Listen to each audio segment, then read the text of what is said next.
Wow! Wala ka pang pan-swimming eh. Galing eh. Galing eh. Sarap po.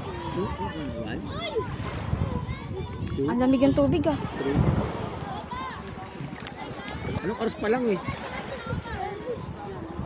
Ang galing mo mami oh. Ang galing niya oh. No? Puntahan ko muna sila doon. Papunta na yun. Nandun na si Injot eh. Nagugutom na ako. Ang galing pa. It's daddy. It's daddy. It's daddy. One more. Ang galing ka Alex mami oh. Hindi siya makakuha ng bato.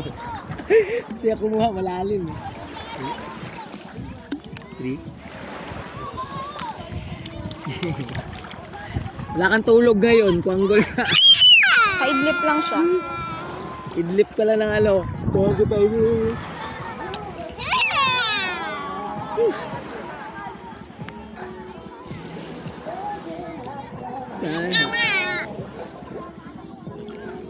Trying to apologize when di sila makaka